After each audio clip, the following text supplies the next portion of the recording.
নমস্কার বন্ধুরা, কেমন আছেন সবাই? আশা করি সবাই খুব ভালো আছেন।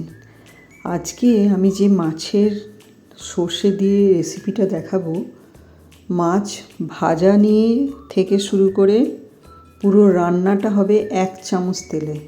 হ্যাঁ, একদম ঠিক শুনেছেন।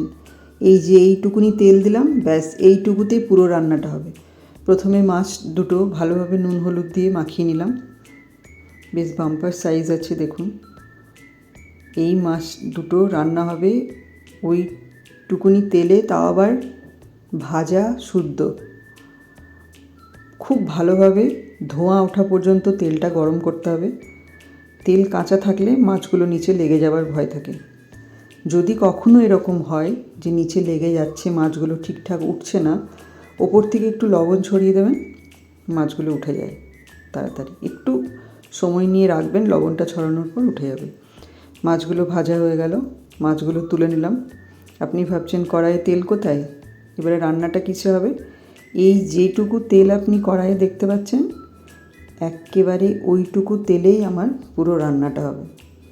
এবং খুবই সুস্বাদু একটা রেসিপি, যেটা আঙুল চেটে খাওয়ার মতন।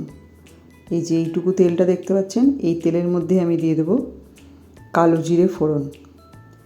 কালো জিরে ফোড়নটা দেওয়ার পর কিছুক্ষণ এই টমেটোটা দেবো। টমেটো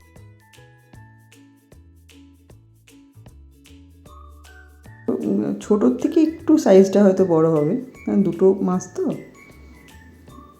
যখন কালো জিরেটা থেকে সুন্দর একটা গন্ধ বেরোবে ভাজার, তখন টমেটোটা দিয়ে দিলাম। টমেটোটা দিয়ে ওর মধ্যে একটু লবণ আর হলুদ আন্দাজ মতন দিয়ে একটু কাঁচা গন্ধটা যাওয়া পর্যন্ত নেড়ে নেব। তেল তো নেই, একটু ঢাকা দিয়ে দিয়ে ভাজবো। ঢাকা দিলে বাষ্প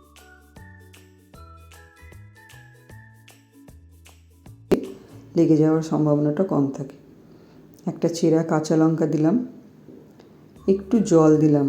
তাহলে কী হবে, টমেটোটা নরমও হয়ে যাবে আর নিচে তলাতে ধরেও যাবে না।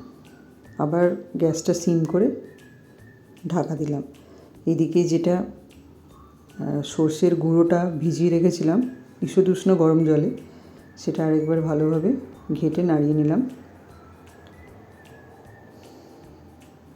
যে জলটাও খানিকটা মরেছে আর টমেটোটাও নরম হয়েছে। এই সময় গ্যাসের ফ্লেমটাকে বাড়িয়ে খুব ভালোভাবে টমেটোটাকে ভেজে নিয়ে ওই যেটা জলটা ভিজিয়ে রেখেছিলাম, সর্ষে গুঁড়োর জলটা, সেটা ওপর থেকে আলতো করে দিয়ে দিলাম, তলানিটা ফেলে দিলাম।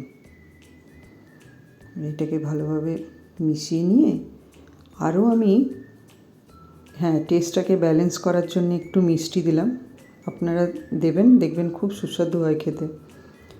মিষ্টি দিলে বেশ নোনতা, মিষ্টি, ঝাল সবটাই ব্যালেন্স হয় সুন্দরভাবে। দিয়ে দিলাম। এরপর দেব ছোটো কাপের 1 কাপ আর হাফ কাপ, টোটাল 1.5 কাপ জল। কারণ মাছটা আমার ডিপ ফ্রাই হয়নি, স্যালো ফ্রাই হয়েছে, ওই জন্যে আমাকে ডুবন্ত জলে মাছটাকে সুন্দরভাবে সেদ্ধ করে নিতে হবে।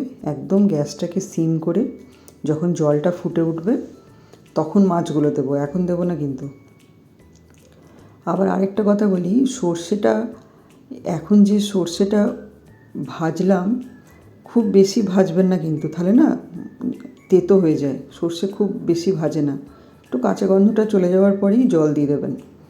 জলটা যেই ফুটে উঠবে তারপর মাছগুলো দেবেন।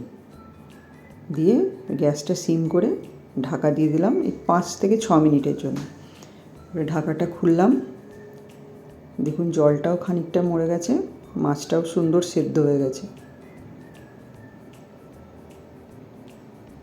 1 মুঠো ফ্রেশ ধনেপাতা কুচিয়ে ওপর থেকে ছড়িয়ে দিলাম, দিয়ে গ্যাসটাকে অফ করে দেব।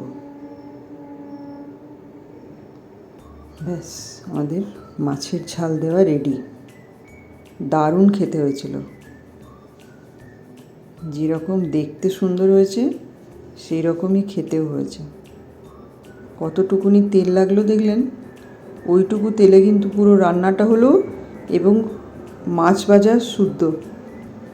ব্রাউন রাইসের ওপরে একটু মাছের ঝাল দেওয়ার ঝোলটা নিলাম, মাছটা নিলাম। ওকে যেহেতু ব্রাউন রাইসটা খেতে বলেছে, ওই জন্য আমিও আলাদা করে কি করব, ওইটাই যা ও খাচ্ছে সেটাই আমিও খাচ্ছি। ব্যাস, আহা হা, অমৃতের সমান। আবার আসবো নতুন রেসিপির সাথে। ভালো থাকবেন, বাই।